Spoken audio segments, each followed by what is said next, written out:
নমস্কার দর্শক বন্ধুরা, ইমেজ বেঙ্গল হেলথ কেয়ার অনুষ্ঠানে আপনাদের সকলকে স্বাগত। আজকে আমরা এসে উপস্থিত হচ্ছি অ্যাপোলো মাল্টি স্পেশালিটি হসপিটালে এবং আমরা আমাদের মধ্যে পেয়েছি ক্রিটিক্যাল কেয়ার স্পেশালিস্ট ডক্টর অর্পণ চক্রবর্তীকে। স্যারকে নমস্কার। প্রথমেই আমাদের ইমেজ বেঙ্গল হেলথ কেয়ারে আজকে যে বিষয় নিয়ে আমরা স্যারের সঙ্গে আলোচনা করব সেটি হচ্ছে একটি ফুসফুসজনিত সমস্যা বা ফুসফুসের অসুখ, ব্রঙ্কাইটিস। এই ব্রঙ্কাইটিস কি, ব্রঙ্কাইটিস কাদের হয়, কেন হয় এবং তার পাশাপাশি চিকিৎসা ও সাবধানতা সব কিছু বিষয় নিয়ে স্যারের কাছে আসবো। স্যার, শুরুতেই যেটা জানবো যে এই ব্রঙ্কাইটিসটা আমরা এতটুকু জানি যে এটা ফুসফুসের অসুখ, তো ব্রঙ্কাইটিসটা কি? দেখুন, ব্রঙ্কাইটিস ব্যাপারটা বেসিক্যালি যেটা হচ্ছে আমাদের ব্রঙ্কাসের একটা প্রদাহ। তা ব্রঙ্কাস কোনটা? যে সমস্ত ফুসফুসে ঢোকার আগে অবধি, ফুসফুসটা তো এয়ারফিল্ড স্যাক হিসেবে কাজ করে, তার আগে যে সমস্ত পাথওয়েগুলো আমাদের ওই এয়ারফিল্ড স্যাকে অক্সিজেনটাকে নিয়ে যায় সেগুলোকে ব্রঙ্কাস বলে। এবং বিভিন্ন লেয়ারে, বিভিন্ন জেনারেশনে ব্রঙ্কাসটা আছে। তা মূলত দেখা যায় যে দু ধরনের জিনিসটা হয়, যে কারোর এমনি ঠিকঠাক ছিলেন কিন্তু একটা অ্যাকিউট ব্রঙ্কাইটিস মতো হলো, কাশি, তার সাথে জ্বর এবং প্রচণ্ড শ্লেষ্মা বেরোচ্ছে, এই একটা পার্ট আছে। আরেকটা পার্ট আছে যেটা ক্রনিক অবস্ট্রাকটিভ পালমোনারি ডিজিজের মধ্যে একটা আছে ক্রনিক ব্রঙ্কাইটিস। সেক্ষেত্রে বছরে প্রায় 3 মাসের ওপরে আপনার একটা কাশি হবে, তার সঙ্গে পুরুলেন্ট স্পুটাম বেরোবে এবং তার সাথে বারবার শ্বাসকষ্টে আপনি ভুগবেন। সো এই অ্যাকিউট আর ক্রনিক ব্রঙ্কাইটিস নিয়ে ব্রঙ্কাইটিসের একটা স্পেকট্রাম আমরা দেখি। স্যার, এই যে অ্যাকিউট ব্রঙ্কাইটিস যেটা আপনি বললেন, তার লক্ষণ কি ক্রনিকের থেকে অনেকটাই আলাদা? অনেকটাই আলাদা, কারণ অ্যাকিউট ব্রঙ্কাইটিসটা আমরা দেখছি অনেক রুগী আমাদের কাছে আসছেন এবং খুব কমন যেটা নিয়ে আসছেন যে ডাক্তারবাবু এত অনেক কিছু করে ফেললাম, হ্যাঁ কাশি কমছে না।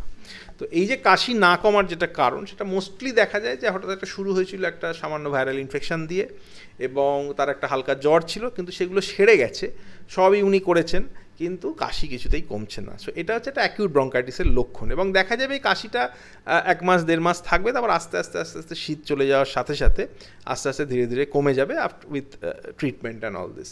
তো এইটা হচ্ছে পার্টিকুলারলি অ্যাকিউট ব্রঙ্কাইটিসে আমরা দেখি। ক্রনিক ব্রঙ্কাইটিস কিন্তু পুরো স্পেকট্রামটা আলাদা হিসেবে একটা প্রেজেন্ট করে। ক্রনিক ব্রঙ্কাইটিসের ক্ষেত্রে আমরা যেটা বললাম যে আপনাকে যে ডেফিনিশন যদি আমরা ধরি, আপনি প্রতি বছরে অ্যাটলিস্ট 3 মাসের ওপরে আপনি কাশি পাবেন, ঠিক আছে? রুগী সবসময় একটা কাশি হচ্ছে প্রচুর, তার সাথে কফ বেরোচ্ছে এবং they are really in distress because of that, এবং সেটা কনজিকিউটিভ 2 থেকে 3 বছর চলছে। So that is the of chronic bronchitis. এবং তার সাথে তাদের শ্বাসকষ্ট, বুকে ব্যথা এবং রেকারেন্ট চেস্ট ইনফেকশন এটা খুব মানে এফেক্ট করে।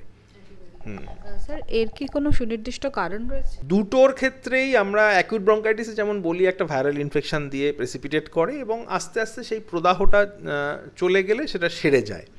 ক্রনিক ব্রঙ্কাইটিসের ক্ষেত্রে অবভিয়াসলি বায়ু দূষণ, smoking, is are all the মানে যে কোনো সিওপিডি যে সমস্ত প্রেসিপিটেটিং ফ্যাক্টর রয়েছে, সেটাই হচ্ছে ক্রনিক ব্রঙ্কাইটিসের প্রেসিপিটেটিং ফ্যাক্টর। যেটা হয় বেসিক্যালি ওই ব্রঙ্কাসের ওয়ালগুলোতে সিভিয়ারলি ইনফ্লেমড হয়ে যায় এবং তার থেকে প্রচুর পরিমাণে সিক্রেশনস বেরোয় এবং রুগী সেটাকে হ্যান্ডেল করতে পারেন না, প্রচুর কাশি হয় এবং সারাক্ষণ কাশি হচ্ছে, শোয়ার সময় কাশি হচ্ছে, দিনে কাশি হচ্ছে, হাঁটতে চলতে গেলে কাশি হচ্ছে। কাশি একটা মানে cough with expectoration is the main presentation for chronic bronchitis.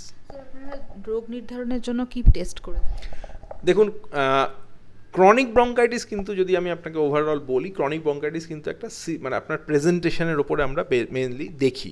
তার সাথে যেটা করা হয়, যেটা চেস্ট এক্সরে করা হয়, বেসিক ইনফেকশনটা কীরকম লেভেলে আছে সেটা দেখার জন্য। 2 নম্বর হচ্ছে লাং ফাংশন টেস্ট একটা করা হয়, সাথে কতটা আপনার FEV1 আপনি কতটা শ্বাস নিতে পারছেন সেগুলো একটা মেজার করতে হবে। এবং তার সাথে যেটা আপনার যদি প্রেজেন্স অফ ইনফেকশন থাকে, যে সিক্রেশনসে কোনো পার্টিকুলার জীবাণু বসে আছে কি না, আপনাকে সেটা ট্রিট করতে হবে। কখনো কখনো মিউকোলাইটিক দিয়ে সিক্রেশনটা অনেকটা পুরু হয়ে বসে থাকে, রুগী শ্বাস নিতে পারে না, শ্বাসকষ্ট হচ্ছে, এগুলো কারেক্ট করার জন্য।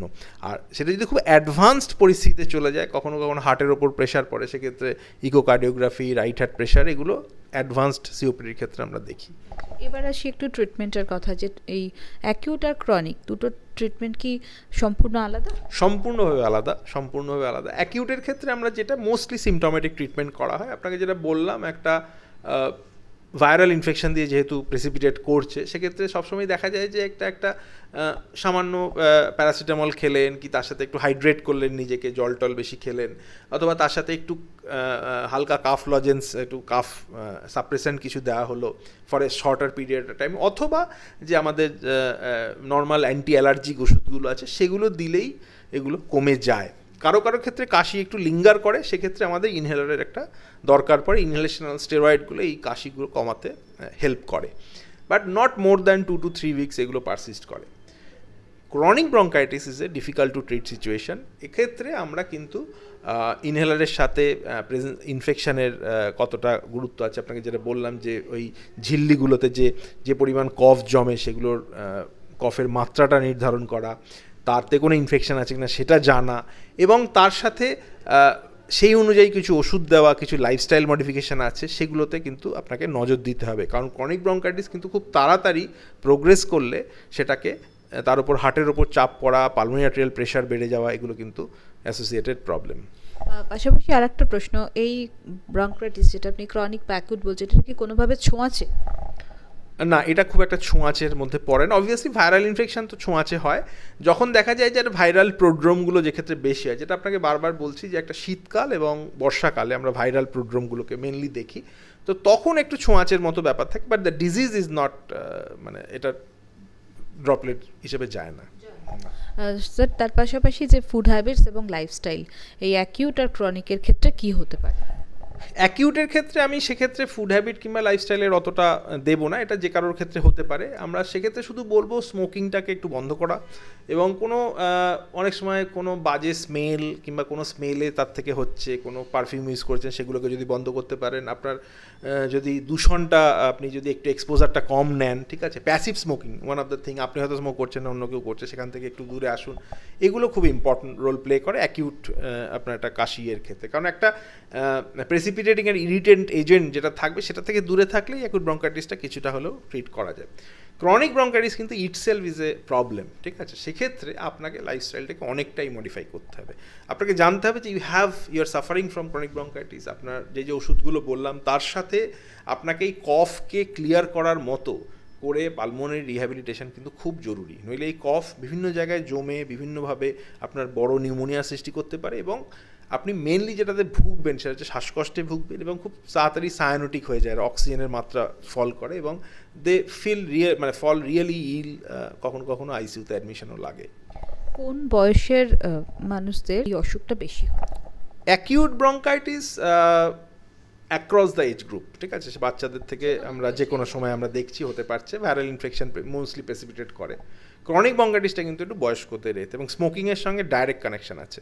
তো একদম স্মোকারদের ক্ষেত্রেই মেন হয়, একটু বয়স্কদের প্রাধান্য বেশি। ব্রঙ্কাইটিস তো অনেক সময় আমরা এটা হয় যে জ্বর হচ্ছে, সর্দি হচ্ছে, আমরা দীর্ঘদিন ধরে সেটাকে নিজেদের মতো করে সারাবার চেষ্টা করি। সেই জায়গা থেকে দাঁড়িয়ে আপনি জ্বর সর্দি কাশি হলে কি মেসেজ? দেখুন, আমরা দু ধরনের ব্যাপারটা আমরা দেখি। একটা হচ্ছে যে অনেকে আছেন বিভিন্ন সময় ব্যাপারটাকে গাড়িয়ে ফেলেন এবং তারপরে আমাদের কাছে আসছেন। আমি তাদের ক্ষেত্রে বলবো একটু তাড়াতাড়ি চিকিৎসকের কাছে আসাটা জরুরি। আপনি যাকেই দেখাচ্ছেন, আপনি সবসময় যে কোনো বড় জায়গায় দেখাতে হবে তা নয়। আপনার পাড়ায় যিনি আছেন, যে ডাক্তারবাবু আছেন, যে আপনাকে রেগুলার দেখছে, সেই আপনার সবথেকে ভালো গাইড, আপনার ধাতটা সে বোঝে, সেই অনুযায়ী আপনি ট্রিটমেন্টটা করুন। দ্বিতীয় নম্বর হচ্ছে ভ্যাকসিন, একটা ইম্পর্ট্যান্ট একটা আমাদের খুব রোল প্লে করছে। রেগুলার হিসেবে আপনার ভ্যাকসিনেশন শিডিউলটাকে ফলো করুন। ইয়ারলি ফ্লু ভ্যাকসিন, তারপরে নিউমোককাল ভ্যাকসিন, এই দুটো খুব জরুরি। এবং লাইফস্টাইলের মধ্যে এখন কিন্তু বারবার করে আমরা যেটা বলছি যে আপনার পালমোনারি ফাংশন টেস্ট একটা রেগুলার বেসিসে করানো, এবং তার সাথে আপনার রিহ্যাব স্ট্র্যাটেজিগুলোকে এমনভাবে করুন যাতে আপনি বারবার খুব গুরুতর অসুস্থ না হয়ে পড়েন, ঠিক আছে। You have to be compliant with your lung health. কোভিডের আগে আমরা হার্ট হেলথটা জানতাম, লাং হেলথ নিয়ে অতটা সচেতন ছিলাম না। এখন কিন্তু লাং হেলথ নিয়ে অনেকেই আমরা সচেতন, এবং যথেষ্ট পরিমাণে নো ইওর লাং এই ব্যাপারটাকে আমরা বলছি প্রত্যেকের ক্ষেত্রে। ফুসফুসকে ভালো রাখার জন্য এক্সারসাইজ কতটা ইম্পর্টেন্ট? খুবই ইম্পর্টেন্ট, এক্সারসাইজ খুবই ইম্পর্টেন্ট। এবং যে রিহ্যাব কথাটা আমি বলছি, পার্টিকুলার কতগুলো এক্সারসাইজ আছে, সেক্ষেত্রে কিছু স্পাইরোমেট্রি এক্সারসাইজ আছে, কিছু যন্ত্র বেরিয়েছে যাতে আপনার ফুসফুসের যে সংকোচন এবং প্রসারণ এটাকে আপনি বাড়াতে পারেন। আপনার কর্মক্ষমতা সবথেকে বৃদ্ধি পাবে এবং এই পার্টিকুলার জিনিসগুলোর ক্ষেত্রে। অনেক ধন্যবাদ স্যার, আমরা ব্রঙ্কাইটিস নিয়ে একটা সঠিক তথ্য পেলাম। আশা করি দর্শক বন্ধুরা আপনারা এটা মাথায় রাখবেন এবং সকলে এইগুলো মেনে চলবেন যেগুলো স্যার বললেন। আপনারা সকলে সুস্থ থাকুন, ভালো থাকুন। স্যারকে অনেক ধন্যবাদ আমাদের এই অনুষ্ঠানে আসার জন্য। নমস্কার।